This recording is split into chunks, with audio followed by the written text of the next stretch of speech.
Last 1000 kilometre പറന്നത് ബോംബെന്നാണ്. 22 മണിക്കൂർ കൊണ്ടാണ് നമുക്ക് ബേർഡ് ഇവിടെ എത്തിയേക്കണത് അല്ലേ? ഇന്ന് രാവിലെ വിട്ടിട്ടുണ്ടെങ്കിൽ നാളെ വൈകിട്ട് ഇവിടെ എത്തി. ആൾ ഇവിടെ എത്തി. അതെ, അതാണ് നമ്മളെ 1000 റെക്കോർഡ് അടിച്ച ബേർഡിൽ ഒരാള്. ഓക്കെ. അപ്പൊ ഇത്തവണ ഒരു സന്തോഷ വാർത്ത കൂടി പങ്കുവെക്കാൻ വേണ്ടി ഞങ്ങൾ ഇന്ന് വന്നേക്കണത്. എന്താണ് സന്തോഷ വാർത്ത? ആരാണ് അജ്മലിക്ക? റേസി ഹോമറിൽ എന്തൊക്കെ കാര്യങ്ങൾ നമുക്ക് അറിയേണ്ടതുണ്ട്, അതിനെ കുറിച്ചുള്ള ഡീറ്റെയിൽഡ് കാര്യങ്ങൾ നമുക്ക് അജ്മലിക്കടുത്ത് ചോദിച്ച് പരിചയപ്പെടാം. ഇപ്പൊ RRPയുടെ 2024 ഫുൾ ചാമ്പ്യനും ഇക്ക തന്നെയാണ്. മെയിനായിട്ടെന്ന് വെച്ച് കഴിഞ്ഞാൽ ഹോമസ് എന്ന് വെച്ച് കഴിഞ്ഞാൽ മൊത്തത്തില് ഒരു ചിട്ടയാണ്. ഇത് ബാക്കിയുള്ള പ്രാവള കണക്കല്ല. ഭയങ്കര ബുദ്ധിശക്തി കൂടുതലാണ്, ഓർമ്മശക്തി കൂടുതലാണ്. ബേർഡിന് ഒരു ഇരിപ്പിടം അത് സ്ഥിരമായി കഴിഞ്ഞാൽ ആ ഇരിപ്പിടത്തില് ബേർഡ് ഇതല്ല നമ്മുടെ വൈറ്റ് റേസി ഹോമർ. ലൈനില് 1000 ചെയ്തിട്ടുണ്ട്. നമ്മളെ കേരള ട്രാക്കിൽ ഇതുവരെ 600 കിലോമീറ്റർ വരെ പോയിട്ടുണ്ട്. ഇതിപ്പോ നമ്മുടെ ഇരിക്കുന്ന ബ്ലൂ ചെക്കർ അല്ലേ? ഇതൊരു 2 വയസ്സ് പ്രായമുണ്ട്. 2 വയസ്സ്. ഇത് നമ്മുടെ മെയിൻ ലൈനിൽ പെട്ട ബേർഡാണ്. ഇതിന്റെ ഐസൈനാണ്. വിങ്സ് പാറ്റേൺ വരുന്നത് എക്സ്ട്രീം ലോങ് എന്നുള്ള രീതിയിലാണ് വരുന്നത്. റേസറാണ് ഇതിന്റെ ഐസൈൻ പ്രകാരം, റേസറാണ്. ഇതിന്റെ ബ്ലാക്ക് ബോൾ കൃഷ്ണമണിക്ക് ചുറ്റിനും ചെറിയ വ്യത്യാസങ്ങൾ വരും. ഒറ്റ ബേർഡിനെ എടുത്തിട്ടുള്ളൂ. ഓക്കെ. 2024 ബേർഡ് ഇത് മാത്രമേ ഉള്ളൂ കയ്യില്. അതെ അതെ അതെ. അത് എനിക്ക് ഈ ലോഫ്റ്റില് ഏറ്റവും ഇഷ്ടപ്പെട്ട ബേർഡ് ഇതാണ്. ഇപ്പൊ ഇവിടെ പറപ്പിക്കാൻ പറ്റുമോ ആളാ? പിന്നെന്താ, നമുക്ക് പറപ്പിക്കാം അല്ലേ? ഓക്കെ.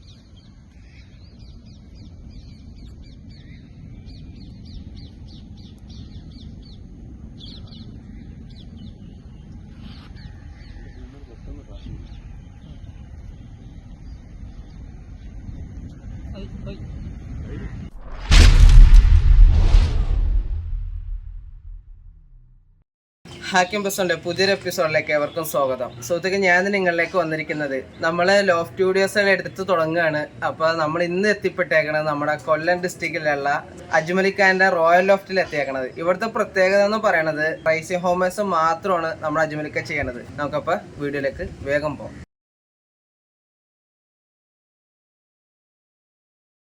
അജ്മലിക്ക, നമ്മുടെ വീഡിയോയിലേക്ക് സ്വാഗതം. ആദ്യം എൻ്റെ സ്ഥലവും പേരൊക്കെ ഒന്ന് പരിചയപ്പെടുത്തുമോ? സ്ഥലം വരുന്നത് കൊല്ലമാണ്. കൊല്ലം ടൗണിൽ തന്നെയാണ്. ടൗണിൽ തന്നെയാണ്. പേര് അജ്മൽ എന്നാണ്. ലോഫ്റ്റ് നെയിം വന്നിട്ട് റോയൽ ലോഫ്റ്റ് എന്നാണ്. റോയൽ ലോഫ്റ്റ് ആണ്. ഇപ്പൊ മെയിനായിട്ട് ചെയ്യണ ബേർഡ് ഏതാണ്? റേസിംഗ് ഹോമർ മാത്രമേ ഉള്ളൂ. ഇപ്പൊ എത്ര കൊല്ലം ഇപ്പൊ ഈ ബേർഡ് ചെയ്യാൻ തുടങ്ങിയിട്ട്? ഏകദേശം ഒരു 4 കൊല്ലമായി. 4 കൊല്ലമായി. ഇപ്പൊ RRPയുടെ 2024 ഫുൾ ചാമ്പ്യനും ഇക്ക തന്നെയാണ്. അതിലിപ്പോ ഏതൊക്കെ പ്രൈസ്മെന്റ് ഇപ്പൊ നമുക്ക് കിട്ടിയേക്കണത്? നമുക്കിപ്പോ 150 പ്ലേസ്മെന്റ് ഉണ്ടായിരുന്നു, 320 പ്ലേസ്മെന്റ് ഉണ്ടായിരുന്നു, 450, 600, 800, 1000 എല്ലാം പ്ലേസ്മെന്റ് ഉണ്ടായിരുന്നു. എല്ലാം നമുക്ക് തന്നെയായിരുന്നു. അപ്പൊ റോയൽ ലോഫ്റ്റ് ഇപ്പൊ ഒന്ന് തിളങ്ങി നിൽക്കുന്ന സമയമാണ്. അപ്പൊ അതിനോടനുബന്ധിച്ചാണ് ഞാനിവിടെ എത്തിപ്പെട്ടേക്കണതും. അപ്പൊ ഇക്കയുടെ കയ്യില് ഇപ്പൊ ഒരു ഹോമർ ഇരിപ്പുണ്ട് അല്ലേ? നമുക്ക് 1000 പറന്ന ബേർഡാണ്. 1000 നമ്മളെ കേരളത്തില് റെക്കോർഡ് എന്ന് പറയുന്നത് 1000 കിലോമീറ്റർ മത്സരം 5 ദിവസം കൊണ്ടാണ് വീട് പറന്നെത്തിയിരുന്നത്. പക്ഷെ നമുക്കിവിടെ ഈ കഴിഞ്ഞ മത്സരം RRPയുടെ 2024 മത്സരത്തില് 1000 കിലോമീറ്ററിൽ സെക്കൻഡ് ഡേ നമ്മൾ പിടിച്ചിട്ടുണ്ട്. നമ്മളും പിടിച്ചു. എൻ്റെ ഒരു ഫ്രണ്ട് ഒലിവർ ലോഫ്റ്റ് എന്ന് പറഞ്ഞിട്ട് നമ്മുടെ അർഷായിക്കാൻ പിടിച്ചു. ഓക്കെ. അപ്പൊ നമ്മുടെ കൈ ഇരിക്കുന്ന ഇവിടെ 1000 കിലോമീറ്റർ പറന്ന ബേഡല്ലേ? അതെ, ഇത് 1000 കിലോമീറ്റർ മൂന്നാമത്തെ ദിവസം എത്തിയ ബേഡാണ്. 2ാം ദിവസം പറന്നെത്തിയത് ഒരു ബ്ലൂ ബാർ ബേഡാണ് അല്ലേ? ഓക്കെ. ഇപ്പൊ നമ്മള് ഹോമറിൽ നോക്കുമ്പോ ഇതിനകത്ത് പ്രത്യേകിച്ച് എന്തെങ്കിലും കാര്യങ്ങൾ നമ്മൾ ശ്രദ്ധിക്കേണ്ട? റേസിംഗ് ഹോമർ കാര്യങ്ങളുണ്ട്. റേസിന്റെ സമയത്ത് ഫുഡ് വേറെയാണ്, പിന്നെ മെത്തേഡ് ചെയ്യണം, സപ്ലിമെന്റ്സ് കൊടുക്കണം, പെയറിങ്, അങ്ങനെ ഒരുപാട് കാര്യങ്ങളുണ്ട്. 3-4 മാസം ആകുമ്പോൾ തന്നെ മത്സരത്തിന് ഒരു 4 മാസം മുമ്പേ നമ്മൾ ട്രെയിനിങ് ട്രെയിനിങ്ങും കാര്യങ്ങളൊക്കെ സ്റ്റാർട്ട് ചെയ്യും. ഓരോ സമയത്ത് ഓരോ ഫീഡ്, ഷോർട്ട് ഡിസ്റ്റൻസ് മത്സരത്തിൽ ഒരു ഫീഡ്, ലോങ്ങിലൊരു ഫീഡ്, മിഡിലൊരു ഫീഡ്, അങ്ങനെയാണ് കൊണ്ടുപോകുന്നത്. അതിന്റെയൊക്കെ ഫീഡും കാര്യങ്ങളൊക്കെ നമ്മൾ സെപ്പറേറ്റ് ഇങ്ങനെ കണ്ടിന്യൂസ് കൊടുത്തിരിക്കും അല്ലേ? നമ്മൾ ഓരോ മത്സരം കഴിയുന്ന അനുസരിച്ചിട്ട് ഫീഡിൽ ചെറിയ ചെറിയ വ്യത്യാസങ്ങൾ വരുത്തും, സപ്ലിമെന്റ്സിൽ ചെറിയ ചെറിയ വ്യത്യാസങ്ങൾ വരുത്തും, അങ്ങനെയൊക്കെയാണ് ചെയ്യുന്നത്. അങ്ങനെ ചെയ്യാറ്. ഇപ്പൊ നമ്മള് ഈ പറക്കണ ബേഡുകളില് നമ്മൾ കൂടുതലായിട്ട് റേസിംഗ് ഹോമറെ കാണുന്ന ബ്ലൂ ബാർ, അതേപോലെ ബ്ലൂ ചെക്കർ, അതേ അല്ലെങ്കിൽ ഒരു ബ്ലാക്ക് ഷെയ്ഡുള്ള ബേഡുകളൊക്കെ നമ്മൾ കൂടുതൽ കണ്ടേക്കണത്. അതിനെപ്പറ്റി എന്താ കൂടുതൽ ആൾക്കാർ അതിനെ സെറ്റ് ചെയ്യാൻ എന്താണ് മെയിനായിട്ട് എല്ലാവരും ചെയ്യുന്നതെന്ന് വെച്ച് കഴിഞ്ഞാൽ, നമ്മൾ മത്സരങ്ങളിൽ വിടുമ്പോഴത്തേക്ക് കൂടുതൽ ബൈലി അറ്റാക്ക് കിട്ടാതിരിക്കാൻ വേണ്ടിയിട്ടാണ് ആ കളർ കൂടുതൽ. നമ്മൾ ഈ പറവപ്രാവിനെ വളർത്തുന്നവരും പൊതുവെ ആ രൂപത്തിൽ പറയലുണ്ട്. അത് ഈ ഹോമറിലും ബാധകമാണല്ലേ? അതെ, നല്ല രീതിയിൽ നമുക്ക് അടി വാങ്ങാൻ ചാൻസ് ഉണ്ട്. കാര്യം വെച്ച് കഴിഞ്ഞാൽ ബ്ലൂ ബാർ, ചെക്കർ കൂടുതലും എല്ലാരും വളർത്തുന്നത് ആ കളറിലുള്ള ബേഡുകളായിരിക്കും. അതിന്റെ ഇടയിൽ നമ്മൾ കളർ ബേഡിനെ വെക്കുമ്പോഴത്തേക്ക് ഈ പറയുന്ന ബൈലിക്ക് പെട്ടെന്ന് മാർക്ക് ചെയ്ത് അറ്റാക്ക് ചെയ്യാനും അങ്ങനെയുള്ള ഒരുപാട് ചാൻസ് ഉണ്ട്. ഓക്കെ. ഇപ്പൊ നമ്മളിപ്പോ ഈ 1000 കിലോമീറ്റർ പറത്തിന്ന് പറഞ്ഞ്, അതിപ്പോ എവിടം തൊട്ട് എവിടം വരെ പറഞ്ഞേക്കണത്? ഇപ്പൊ ലാസ്റ്റ് 1000 കിലോമീറ്റർ പറന്നത് ബോംബെ നിന്നാണ്. 22 മണിക്കൂർ കൊണ്ടാണ് നമുക്ക് ബേർഡ് ഇവിടെ എത്തിയേക്കണത് അല്ലേ? ഇന്ന് രാവിലെ വിട്ടിട്ടുണ്ടെങ്കിൽ നാളെ വൈകിട്ട് ഇവിടെ എത്തി. നാളെ വൈകിട്ട് ആൾ ഇവിടെ എത്തി. അപ്പൊ നമുക്ക് ആ ബേഡിന്റെ കാഴ്ചകളും മറ്റൊക്കെ ഒന്ന് കാണിച്ചു കൊടുത്താലോ? ഓക്കെ. ഇപ്പൊ നമ്മുടെ ഇപ്പൊ കയ്യിരിക്കുന്ന ബേഡ് 1000 2 ദിവസം കൊണ്ട് പറഞ്ഞ ബേഡാണല്ലേ? 1000 വിട്ടു, പിറ്റേ ദിവസം വൈകിട്ട് എത്തിയ ബേഡാണ്. പിറ്റേ ദിവസം വൈകിട്ട് റെക്കോർഡ് അടിച്ച ബേഡാണ്. ഓക്കെ. പിന്നെ നമ്മുടെ കൂട്ടുകാരൻ അർഷാന്റെ ബേഡും ഉണ്ട്. അപ്പൊ നമ്മളിനി പിന്നെ ഒരിക്കലും അർഷായിക്കയുടെ ലോഫ്റ്റ് വീഡിയോ ചെയ്യണിരിക്കാം കേട്ടോ. ഫസ്റ്റ് ഇക്കയുടെ വീഡിയോ ചെയ്യണത്. അപ്പൊ ഇതിന്റെ അകത്ത് ഇപ്പൊ നമ്മൾ എന്തൊക്കെ കാര്യം ഇപ്പൊ ശ്രദ്ധിക്കാനുള്ള? ഇപ്പൊ ഇത് നമ്മളിപ്പം ലോങ് ഡിസ്റ്റൻസ് ഉണ്ട്, മിഡ് ഉണ്ട്, ഷോർട്ട് ഉണ്ട്. ഞാൻ പറഞ്ഞേ. അപ്പോ ഇതിനകത്ത് ഓരോന്നിനും ഓരോ വിങ്സ് പാറ്റേൺ, ഐസൈന് എല്ലാം പല പല രീതിയിൽ. ഈ ഐസൈന് നോക്കണത് ഈ ബേഡിനെ വിടുന്ന കാര്യത്തിൽ നോക്കലുണ്ടോ? ബേഡിനെ വിടുന്ന കാര്യത്തിൽ നോക്കാറുണ്ട്. പെയറിങ്ങിനാണ് കൂടുതലും നോക്കുന്നത്. റേസർ ഐസൈനും ഒരു ബ്രീഡർ ഐസൈനും അങ്ങനെയാണ് നമ്മൾ പൊതുവെ. അപ്പൊ അതിന്റെ ഇതൊക്കെ നമ്മള് വീഡിയോയിൽ കാണിച്ചു തരാട്ടെ, നിങ്ങൾക്ക് മനസ്സിലാക്കി തരും മൊത്തത്തില്. ഇതിന്റെ വിങ്സ് പാറ്റേൺ എന്ന് പറയുന്നത് ഇപ്പൊ മോൾട്ടിങ് ആയതുകൊണ്ടാണ് വിങ്സ് അങ്ങോട്ട് ലെവലല്ല, ഇങ്ങനെയാണ് ഇരിക്കുന്നത്. കറക്റ്റ് നമ്മള് ഇതിന് മത്സരത്തിന് ഇറക്കുമ്പോ കറക്റ്റ് ആയിട്ട് വിങ്സ് ആയി കിട്ടണം അല്ലേ? വിങ്സ് മോൾട്ടിങ് ടൈമിൽ നമുക്ക് മത്സരത്തിന് വിടാൻ പറ്റൂല. അതാണ് നമ്മളെ 1000 റെക്കോർഡ് അടിച്ച ബേഡിൽ ഒരാള്. ഓക്കെ. നമ്മളെ ഹോമേഴ്സിനെ വളർത്തുമ്പോൾ, റേസിംഗ് ഹോമറിനെ പ്രത്യേകിച്ച് വളർത്തുമ്പോൾ ബേണിങ് സെപ്പറേറ്റ് ഇങ്ങനെ ചെയ്യലുണ്ട് നമ്മള്. വെച്ചാല് മെയിൽ ബേണ് വേറെ, ഫീമെയിൽ ബേണ് വേറെ. അങ്ങനെ മെയിൻ ആയിട്ട് ചെയ്യണം എന്തിനു വേണ്ടിയിട്ടാണ്? മെയിൻ ആയിട്ട് എന്ന് വെച്ച് കഴിഞ്ഞാൽ ഹോമേഴ്സ് എന്ന് വെച്ച് കഴിഞ്ഞാൽ മൊത്തത്തില് ഒരു ചിട്ടയാണ്. ഇത് ബാക്കിയുള്ള പ്രാവള കണക്കല്ല, ഭയങ്കര ബുദ്ധിശക്തി കൂടുതലാണ്, ഓർമ്മശക്തി കൂടുതലാണ്. ബേഡിന് ഒരു ഇരിപ്പിടം അത് സ്ഥിരമായി കഴിഞ്ഞാൽ ആ ഇരിപ്പിടത്തില് ബേഡ് ഇരിക്കാറുണ്ട്. അപ്പൊ ഈ ഒരു ബേഡ് ഇരിക്കേണ്ട അയാൾ എപ്പോഴും അവിടെ തന്നെ ഉണ്ടാവും, അവിടെ തന്നെ കാണും. വേറെ ഇപ്പം ഫുഡ് കഴിക്കാൻ തിരിച്ച് ആ സ്ഥലത്ത് പോവുക എന്നുള്ള രീതി. ഇപ്പം നമ്മളിപ്പോ ട്രെയിനിങ് രാവിലെ ലോഫ് ട്രെയിനിങ് കൊടുക്കുമ്പോ തന്നെ ബേഡ് പറന്നിറങ്ങിയ ഉടനെ പുറത്തെങ്ങും അങ്ങനെ മറ്റുള്ള പ്രാവള കണക്ക് ചുറ്റിക്കിറങ്ങി നടക്കാറില്ല. നേരെ കയറി അതേ സ്ഥലത്ത് ഇരിക്കത്തേ. അയാളുടെ ഇരിപ്പിടത്ത് തന്നെ അയാൾ വന്നിരിക്കും. അതെ, അതാണ് ഇതിന്റെ ഒരു രീതി. രസമല്ല. അപ്പൊ ഇതേപോലെ ഫീമെയിൽ ബേഡും മെയിൽ ബേഡും അങ്ങനെ തന്നെ അല്ലേ? ഇപ്പൊ നമ്മൾ നിൽക്കുന്നത് ഫീമെയിൽ ലോഫ്റ്റിലല്ലേ? ഫീമെയിലുകളാണ്, ഫീമെയിലാണ് മൊത്തം. ഇപ്പൊ നമ്മള് ഷോർട്ട് ഡിസ്റ്റൻസ് ബേർഡ് ഉണ്ട്, മിഡ് ഉണ്ട്, ലോങ് ഉണ്ട്, എക്സ്ട്രീം ചെയ്യുന്നതും ഉണ്ട്. നമ്മളിപ്പോ ഇതിലുണ്ടല്ലോ ഈ പറത്തല് ഏറ്റവും കൂടുതൽ പറത്തല് മെയിൽ ബേൺ ആയിരിക്കും, ഫീമെയിൽ ബേൺ ആയിരിക്കും? ഫീമെയിൽ ആണ് കൂടുതലും നമ്മൾ റേസിന് യൂസ് ചെയ്യുന്നത്. മെയിൽ ബേർഡും പെർഫോം ചെയ്യാറുണ്ട്, എന്നാലും കൂടുതൽ യൂസ് ചെയ്യുന്നത് ഫീമെയിലുകളായിരിക്കും. കാര്യം കുറച്ചും കൂടെ പേടിയും കാര്യങ്ങളും ഫീമെയിലായിരിക്കും. മറ്റുള്ള ലോഫ്റ്റുകളിൽ പോയി ട്രാപ്പ് ആവാതിരിക്കും, അങ്ങനെ കുറെ കാര്യങ്ങളുണ്ട്. മെയിലുകളെന്ന് വെച്ച് കഴിഞ്ഞാൽ നമ്മളിപ്പോൾ പെയറിംഗ് ഒന്നും ചേർക്കാതെ വിടുവാണെങ്കിൽ, എല്ലാ മെയിലുകളും ഇല്ല, ചില മെയിലുകൾ ചില ലോഫ്റ്റിൽ നിന്ന് ഫീമെയിലുകളൊക്കെ കാണുമ്പോഴത്തേക്ക് ചിലപ്പോൾ പോയി ട്രാപ്പ് ആവാനുള്ള ചാൻസുകൾ കൂടുതലാണ്. ഇപ്പൊ നമ്മളിപ്പോ പിടിച്ചിട്ടൊന്നും മെയിലായിട്ട് അവൻ അവിടെ നല്ല തകർക്കാണ്. അതെ അതെ, ഇപ്പൊ ജസ്റ്റ് അങ്ങോട്ട് ഇട്ടുന്നേ ഉള്ളൂ. ഞാനിപ്പത്തിന് അടുത്താണ് റെഡിയാക്കി എടുക്കുമല്ലേ? ഇവരിങ്ങനെ റൗണ്ട് പെട്ടെന്ന് തന്നെ പെയർ ആവാനുള്ള സാധ്യത കൂടുതലാണ്. അതെ, ഇപ്പൊ മാറ്റിയിട്ടിരിക്കുമല്ലേ. അപ്പം പെയറിങ് നമ്മൾ ഒരു പീരീഡിൽ മാത്രമേ പെയർ ചെയ്യാറുള്ളൂ. ഒരു 3 സെറ്റ് കുഞ്ഞ്, വർഷത്തിലൊരു 3 സെറ്റ് കുഞ്ഞ്, 4 അല്ലെങ്കിൽ അതിനപ്പുറത്തോട്ട് പോവില്ല. അപ്പൊ അതിന്റെ ആരോഗ്യസ്ഥിതി നമ്മൾ മെയിൻ ആയിട്ട് നമ്മൾ നോക്കും. അതെ, മെയിൻ ആയിട്ട് നമ്മള് ബ്രീഡിങ്ങിന് മുമ്പായിട്ട് ഒരു 41 ഡേയ്സ് ഒന്ന് അതിനെ ട്രീറ്റ് ചെയ്തതിന് ശേഷം മാത്രമേ ബ്രീഡിങ്ങിലോട്ട് നമ്മൾ കയറാറുള്ളൂ. ഈ തീറ്റപാത്രമൊക്കെ നിങ്ങൾ തന്നെ ഉണ്ടാക്കിയതാണ്? നമ്മൾ തന്നെ ഉണ്ടാക്കിയേക്കണ. ഇതിപ്പോ മാറ്റണം, ഇത് ഇച്ചിരി ഹെവി ആയി പോയി. ഇതിന്റെ അകം ഇങ്ങനെയാണ് സെറ്റപ്പ്. ഇത്രയും പോലെ തീറ്റപാത്രം ചെറിയ ക്വാണ്ടിറ്റി ഞാൻ ആദ്യമായിട്ടാ കാണുക. ചെയ്തപ്പോ ഇച്ചിരി വലുതായി പോയി. രണ്ട് കൂട്ടിലുണ്ടല്ലേ? അതെ അതെ, രണ്ടിലുണ്ട്. ചെറുത് ചെയ്തിട്ടുണ്ട്, എടുത്തങ്ങോട്ട് വെക്കണം. നമുക്ക് ഇനി അപ്പൊ മേൽബേണ്ട സെക്ഷൻ ഒന്ന് കാണാം. ഇപ്പൊ എത്തിയേക്കണത് മേൽബേണ്ട സെക്ഷനിലാണല്ലേ? അതെ അതെ. ഓക്കെ, ഇതിലും അതേപോലെ തന്നെ ഓരോരുത്തരും ഓരോരോ സ്ഥലങ്ങളിൽ നിപ്പുണ്ട്. അപ്പൊ വേണ്ട കറക്റ്റ് എണ്ണത്തിനാണ് നമ്മൾ ഈ സ്റ്റാൻഡ് വെച്ച് കൊടുത്തേക്കണത്. എണ്ണത്തിൽ ഒരു 3-4 5 ഒക്കെ എക്സ്ട്രാ പറഞ്ഞ് ചാടി കളിക്കാനൊക്കെ. നമ്മൾ ഇവർക്ക് ഇപ്പൊ ഇതിന്റെ വെള്ള ഉണ്ടല്ലോ? വെള്ളമുണ്ട്. വെള്ള എന്ന് വെച്ച് കഴിഞ്ഞാൽ നമ്മളെ തിരുവനന്തപുരത്തുള്ള ലുക്കുമാൻ എന്ന് പറഞ്ഞ ഫാൻസിയറിന്റെ ബേർഡാണ്. അല്ല, പൊതുവെ വെള്ളബേഡ് ചെയ്യാറില്ല. നമ്മളൊരു പുതിയൊരു പ്രോജക്റ്റ് ആയിട്ട് എടുത്തേക്കണേ. അതെ, ഇത് ഓൾറെഡി ഈ ലൈനില് 1000 വരെ പെർഫോം ചെയ്തിട്ടുണ്ട്. നമ്മുടെ ഈ കേരള ട്രാക്കിൽ 600 വരെ ചെയ്തിട്ടുണ്ട്. നല്ല ഹോമിംഗ് സെൻസ് ഉള്ള ബേർഡാണ്. അതിന് പിടിക്കാം. ഇതല്ല നമ്മുടെ വൈറ്റ് റൈസിംഗ് ഹോമർ. ഇയാളുടെ എങ്ങനെയൊക്കെ ഡീറ്റെയിൽ എങ്ങനെയാ? ഇത് വന്നിട്ട് ഈ പറയുന്ന കണക്ക് ലൈനിൽ 1000 ചെയ്തിട്ടുണ്ട്. നമ്മളെ കേരള ട്രാക്കിൽ ഇതുവരെ 600 കിലോമീറ്റർ വരെ പോയിട്ടുണ്ട്. റെഡ് ചക്കറാണല്ലേ ഈ കാണുന്നല്ലേ? അതെ അതെ അതെ. ഇത് കുഞ്ഞാണ്. ഇത് എന്റെ ആശാൻ നമുക്ക് ഗിഫ്റ്റ് തന്നതാണ്. അതാരാണോ? സിർലച്ചാൻ എന്ന് പറയും, കൊട്ടാരക്കരയിലുള്ളതാണ്. KKC ലോഫ്റ്റ് എന്ന് പറയും, KKC കൊട്ടാരക്കര. പുള്ളി എനിക്ക് പുള്ളിയുടെ മെയിൻ ലൈനാണ്, ഗിഫ്റ്റ് തന്നെയാണ്. മാൾട്ടയിലാണ് പുള്ളി പോകുന്നതിന് മുമ്പായിട്ട് എനിക്ക് തന്നിട്ട്. ശിഷ്യന്റെ ഉയർച്ചയുടെ ഗിഫ്റ്റ് തന്നെയല്ലേ? അല്ലേ, നമുക്ക് പെർഫോം ചെയ്ത മീലിയൊക്കെ പുള്ളിയുടെ ലൈനാണല്ലോ. നമ്മുടെ ഞാൻ നമ്മള് തുടക്കത്തിൽ കാണിച്ച ബേഡല്ലേ? ഓക്കെ. ഇതിന്റെ വിങ്സ് പാറ്റേൺ വരുന്നത് ഇങ്ങനെയാണ്. നല്ല സെറ്റ് ആയിട്ട് ഇരിക്കാനല്ലേ? ഓക്കെ. ഇപ്പൊ നമ്മുടെ മറ്റു ബേഡ്സുകളുടെ ഷോയിലും കാര്യങ്ങളൊക്കെ നോക്കുമ്പോൾ നമ്മൾ ഇതൊക്കെ കറക്റ്റ് ആയിട്ട് നോക്കിയിട്ട് വേണ്ട ഷോ ചെയ്യും. അതെല്ലാം ഇതിലും ബാധകമാണല്ലേ? അതെ അതെ അതെ. ഓക്കെ. മോൾട്ടിങ് ആയിരുന്നാലും നല്ല രീതിയിൽ കിട്ടില്ല. ഇതിന്റെ ഐസും കാര്യങ്ങളൊക്കെ എങ്ങനെയൊക്കെ നമ്മൾ ചെയ്ത്? ഐസൈന് പല ടൈപ്പ് ഉണ്ട്. എന്താ പറയാ, ഐസൈൻ നോക്കിയാണ് മെയിൻ ആയിട്ട് ബ്രീഡിങ്ങിന് കയറ്റാറ്. ഇതിപ്പോ ഇതിനെന്താ പറയാ? ഏത് ഈ ഐസിന്? ഇത് റേസറാണ്. ഇതിനകത്ത് ക്ലിയർ ആയിട്ട് കിട്ടുമെന്ന് അറിയില്ല. റേസറാണ് ഇതിന്റെ ഐസൈൻ പ്രകാരം റേസറാണ്. ഇതിന്റെ ബ്ലാക്ക് ബോൾ കൃഷ്ണമണിക്ക് ചുറ്റിനും ചെറിയ വ്യത്യാസങ്ങൾ വരും. അപ്പൊ അത് നോക്കിയാണ് നമ്മൾ കൂടുതലും. റേസറുണ്ട്. അതെ, മഞ്ഞല്ല, മഞ്ഞയ്ക്ക് മുമ്പായിട്ട് ചെറിയൊരു ഡാർക്ക് സർക്കിൾ വരാറുണ്ട്.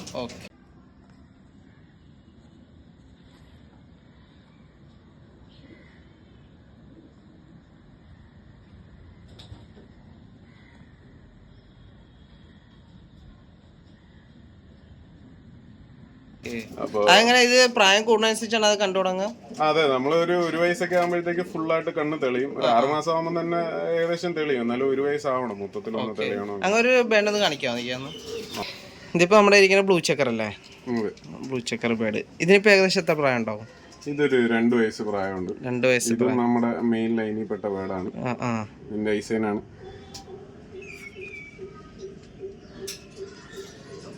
വിങ്സ് പാറ്റേൺ വരുന്നത് എക്സ്ട്രീം ലോങ് എന്നുള്ള രീതിയിലാണ് വരുന്നത്. ഓക്കെ. ഇതൊക്കെ നമ്മള് പരിശീലിപ്പിച്ച ബേഡുകളാണ് ഇതൊക്കെ? അല്ല, ഇതെല്ലാം നമ്മളിവിടെ ട്രെയിൻ ചെയ്ത് വെച്ചിരിക്കുന്നത്. എക്സ്ട്രീം വരെ വിടാൻ പറ്റിയ 1000 മേളിലോട്ട് വിടാൻ പറ്റിയ ഒരു ലൈനിൽ പെട്ട ബേഡാണ്. അതൊക്കെ നമുക്ക് എങ്ങനെ മനസ്സിലാക്കുക കാര്യങ്ങള്? മെയിൻ ആയിട്ട് ലൈനാണ്. പറഞ്ഞ ലൈൻ നോക്കിയാണ് നമ്മൾ എടുക്കാറ്. ഓക്കെ. ഒരുപാട് ആൾക്കാർ ബേഡിന്റെ ക്യൂട്ട്നെസ് നോക്കും. അവർക്കൊക്കെ നല്ല ഉപകാരപ്പെടും ഈ വീഡിയോസ് നന്നായിട്ട്. നമ്മള് ഇതിങ്ങനെ ഇല്ലല്ലേ? ഇവിടെ നാട്ട് തുറന്നാണ്ട് നേരാണ്ട് വിടും അല്ലേ? അപ്പൊ തിരിച്ചു വരുമ്പോൾ ഈ ചെറിയ ഡോർ വഴിയായിട്ട് ട്രാപ്പ് ഡോറിൽ കുറച്ച് സെറ്റപ്പും കാര്യങ്ങളൊക്കെ ഉണ്ട്. ചെയ്തിട്ടില്ല. ഇത് നമ്മുടെ അപ്പൊ ബ്രീഡിംഗ് സെക്ഷൻ അല്ലേ കാണണല്ലേ? ഇതിപ്പോ ചെറിയ സെറ്റപ്പ്. അതിന് നമുക്ക് എപ്പോഴും ബ്രീഡിംഗ് ഇല്ലാതെ ഇത് തന്നെ ധാരാളം അല്ലേ? ഓക്കെ. ഇപ്പൊ നമ്മളിപ്പോ ജസ്റ്റ് ഒരു പേരിന് നിങ്ങൾ ബ്രീഡിങ്ങിന് വേണ്ടി ഒന്ന് ഇട്ട് കാണിക്കണ്ട എങ്ങനെയുള്ള ബേഡ് ഇടേണ്ടതെന്ന് നിനക്കൊന്ന് പരിചയപ്പെടുത്തി തരാൻ പോവാണ്. ഇതിപ്പോ നമ്മളെടുത്തേക്കണ മേൽബേഡാണല്ലേ? ഇത് നമ്മൾ പറഞ്ഞ കാര്യങ്ങൾ കൊണ്ട് എല്ലാം കൊണ്ട് ഓക്കെ ഉള്ള ബേഡാണ്. ഓക്കെ. 1500 ഈ വർഷം തമിഴ്നാട് നടന്ന മത്സരത്തിൽ സെക്കൻഡ് വന്ന ബേഡിന്റെ പേരന്റിന്റെ കുട്ടിയാണ്. അപ്പൊ നമുക്ക് ഇനിയിപ്പോ ഇതിൽ നിന്നൊക്കെ പലതും കാണാൻ കിടപ്പുണ്ട് തീർച്ചയായിട്ടും. നമുക്ക് പേരൊന്ന് പേരിങ്ങിന് ഇടാം. എനിക്ക് നമ്മളിപ്പോ പെയറിങ്ങിന് വേണ്ടി സെറ്റ് ചെയ്ത ബേഡാണ് ഇതല്ലേ, ജസ്റ്റ് നമ്മുടെ പ്രേക്ഷകരിൽ നിന്ന് കാണിക്കാൻ വേണ്ടിട്ട്. ഇതിപ്പോ നമ്മളിപ്പോ എല്ലാം കൊണ്ടും ഓക്കെ ബേഡല്ലേ ഇട്ടേക്കണത്? ഓക്കെയാണ്. ഇതിപ്പം ഈ മെയിൽ ബേർഡ് വന്നിട്ട് 600 ഓൺ ദ ഡേ വന്ന 600 അല്ല 500 ഓൺ ദ ഡേ 2022 റേസിൽ ഓൺ ദ ഡേ വന്ന ബേഡാണ്. പിന്നെ ഫീമെയിൽ ബേർഡ് വന്നിട്ട് 800 വരെ നമുക്ക് റിസൾട്ടിൽ ഉണ്ടായിരുന്നു. അതായത് ഗോവൻ റേസിൽ ലാസ്റ്റ് ഗോവയിൽ വിട്ടത് വരെ റേസിനുണ്ടായിരുന്നു. 1000 വിടാൻ പറ്റിയില്ല ബേർഡിന്, വീക്കായി പോയി. ഹെൽത്ത് കണ്ടീഷൻ കറക്റ്റല്ലായിരുന്നു. നമ്മളെല്ലാം നോക്കി ഓക്കെ ആണെങ്കിൽ മാത്രമേ നമുക്ക് റേസ് ഇറക്കാൻ പറ്റുള്ളൂ. നമ്മളിപ്പോ ഇവരൊക്കെ ഇവിടെ തന്നെ തുറന്നു വിടണ്ടേക്കാ? നമുക്ക് അതിന്റെ ഒന്ന് ഷോട്ട് ഒന്ന് കാണിച്ചു കൊടുത്താലോ? ഇതിലൊക്കെ നമ്മളത്തെ ഇപ്പൊ ഈ വർഷം ഇറങ്ങിയ ഒരു സിംഗിൾ കുട്ടിയാണല്ലോ ഇതല്ലേ? ഇത് 1000 പറഞ്ഞ ഫീമെയിലിൻ്റെത് 450, അതായത് 450 റേസ് അപ്സെറ്റ് റേസ് ആയിരുന്നു ക്ലബിന്റെ. അപ്പൊ 450 മിസ്സായ ഒരു ബേർഡ് ഉണ്ടായിരുന്നു. അതൊരു 3 മാസത്തിന് ശേഷമാണ് വന്നത്. അതിനെയും കൂടെ ഇട്ട് മിക്സ് ചെയ്തെടുത്തിട്ട് കുട്ടിയാണിത്. ഈ വർഷം ഒറ്റ ബേർഡിനെ എടുത്തിട്ടുള്ളൂ. ഓക്കെ, 2024 ബേർഡ് ഇത് മാത്രമേ ഉള്ളൂ കയ്യില്. അതെ അതെ അതെ, എനിക്ക് ഈ ലോഫ്റ്റില് ഏറ്റവും ഇഷ്ടപ്പെട്ട ബേർഡ് ഇതാണ്. ചിക്കനിൽ ഇപ്പൊ എടുത്ത ചിക്കനിൽ ഫസ്റ്റ് എടുത്ത ചിക്കൻ. അപ്പൊ ഇയാളിപ്പോ പറപ്പിക്കുന്നുണ്ടാ? ഇതിന് ഇക്കൊല്ലം ഞാൻ റേസിന് ഇറങ്ങുന്നില്ല. അടുത്ത വർഷം പറപ്പിക്കാൻ വേണ്ടിട്ട് സെറ്റ് ചെയ്തോണ്ടിരിക്കുന്ന ആളാ. നമുക്ക് ഇപ്പൊ ഇവിടെ പറപ്പിക്കാൻ പറ്റുമോ ആളാ? പിന്നെന്താ, നമുക്ക് പറപ്പിക്കാം അല്ലേ? ഓക്കെ.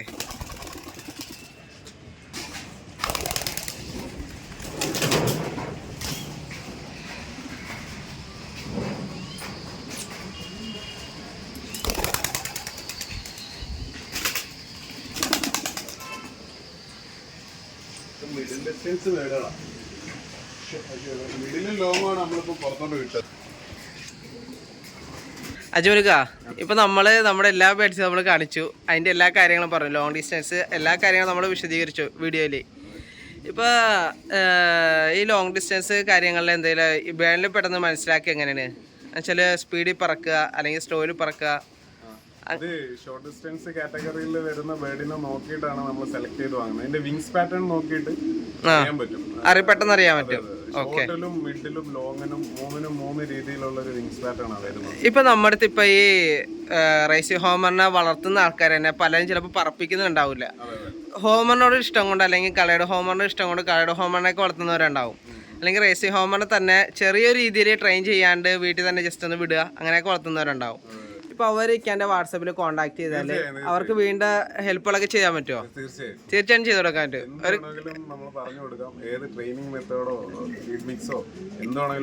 എന്ത് വേണേ നമുക്ക് പറഞ്ഞു കൊടുക്കാം. ഓക്കെ, സന്തോഷമുള്ളൂ. അപ്പൊ പരമാവധി എല്ലാവരും വാട്സാപ്പിൽ കോൺടാക്ട് ചെയ്യാം അല്ലേ? തീർച്ചയായിട്ടും. വെച്ചാല് ഇക്കായും തിരക്കുള്ളവരാണ്, നമ്മൾ ഓരോരുത്തരും തിരക്കുള്ള കാലഘട്ടത്തിലാണ് ജീവിക്കണത്. അതുകൊണ്ട് നമ്മൾ എല്ലാവരും പരിഗണിക്കണം. അപ്പൊ ഇക്ക നമ്മൾ ഇതുവരെ സഹായിച്ചതിന് വളരെ നന്ദി. Thank you. 4 കൊല്ലത്തിനിടയിൽ നമുക്ക് കിട്ടിയ ട്രോഫികളാണ് ഇതല്ലേ? ഇല്ല, ഇത് 4 കൊല്ലത്തെ അല്ല, ഇത് ഈ കൊല്ലത്തെ. ഇത് മൊത്തം ഈ കൊല്ലത്തെയാണ്. ചാമ്പ്യൻ ട്രോഫിയാണ്. 2024 റോയൽ റേസിംഗ് റീജിയൻ അസോസിയേഷൻ RRPയുടെ ഏറ്റവും വലിയ ട്രോഫി. ഇതിപ്പോ ബാക്കിലിരിക്കുന്ന ആ ഒരു ഷീൽഡ് വന്നിട്ട് എന്റെ ഫോട്ടോ വെച്ചത് അത് അല്ലമീൻ ലോഫ്റ്റിലെ ജസീർക്കായും ജംഷീറും. അല്ലമീൻ ലോഫ്റ്റ് എന്ന് പറയും, കേരളത്തിൽ അത്യാവശ്യം അറിയപ്പെടുന്ന ലോഫ്റ്റാണ്, കേരളത്തിലും തമിഴ്നാട്ടിലും. അവരെനിക്ക് ഇതായിട്ട് തന്ന ഒരു ഉപഹാരം നിനക്ക് ഇവിടെ വന്ന് തന്നതാണ്. ഇതിന്റെ ഒരു സന്തോഷത്തിലല്ലേ? അതെ അതെ. ബാക്കിലിരിക്കുന്ന ഫ്രെയിം മീലി ബേർഡിന്റെ ആണ്, നമ്മൾ മേളിൽ കണ്ടില്ലേ ആദ്യം. അതിന്റെ അതല്ലേ ബേക്കറി ചെറിയൊരു ഫ്രെയിം, അതിന്റെ ബേഡിന്റെ ഫോട്ടോസും ഉണ്ട്. Okay okay. അപ്പൊ ഇതെല്ലാം നമുക്കിപ്പോ ഈ ഒരു കാലം ഈ 2024 നമുക്ക് കിട്ടിയ സാധനങ്ങളാണ്. അപ്പൊ ഇതൊക്കെ ഇക്കാക്ക് മാത്രമല്ല, നമുക്കും ഇതൊക്കെ നേടാൻ സാധിക്കും. അപ്പൊ ഇതിനു വേണ്ടി എന്താ ചെയ്യേണ്ടതെന്ന് വെച്ചാല് നമ്മൾ നല്ല രീതിയിൽ ബേഡ്സിനെ വളർത്തുക, വേണ്ട ട്രെയിനിങ് കാര്യങ്ങൾ കൊടുക്കുക. അപ്പൊ അതിനെപ്പറ്റി കൂടുതൽ അറിയാനൊക്കെ ഇക്കാനായിട്ട് കോൺടാക്ട് ചെയ്താൽ മതി. അപ്പൊ നമുക്ക് ബാക്കി വിശേഷങ്ങൾ കൂടി പറഞ്ഞ് വീഡിയോ വൈൻഡ് അപ്പ് ചെയ്യാം. ഇതല്ല നമ്മുടെ മില്ലി ബേർഡ് അല്ലേ? അതെ അതെ, ഇത് ക്ലബിലെ 2024 എയ്സ് ബേർഡാണ്. എയ്സ് ബേർഡാണ്. എയ്സ് ബേർഡ് എന്ന് പറഞ്ഞാൽ എല്ലാത്തിനും പെർഫോം ചെയ്യുന്നത്, എല്ലാ റേസിനും പെർഫോം ചെയ്യുന്നത്. ഓക്കെ. ബേർഡാണ്. ഇതിന്റെ ഡീറ്റെയിൽസ് മൊത്തം ചെയ്ത് കൊടുത്താൽ 150, 275, 450, 600, 800, 1000 അല്ലേ? എല്ലാത്തിനും എല്ലാ ഡീറ്റെയിൽസിലേക്ക് കൊടുത്തിട്ടുണ്ട്. തേർഡ് പ്ലേസ്മെന്റ് ആണ്. 24 മണിക്കൂറും 10 മിനിറ്റും കൊണ്ടാണ് പറന്നെത്തിയത്. ഓക്കെ. എല്ലാ ഡീറ്റെയിൽസ് ഇതിനകത്തുണ്ടല്ലേ? അതെ അതെ അതെ അതെ. അപ്പൊ എല്ലാവരും ഒന്ന് നല്ല രീതിയിൽ സപ്പോർട്ട് ചെയ്യുക.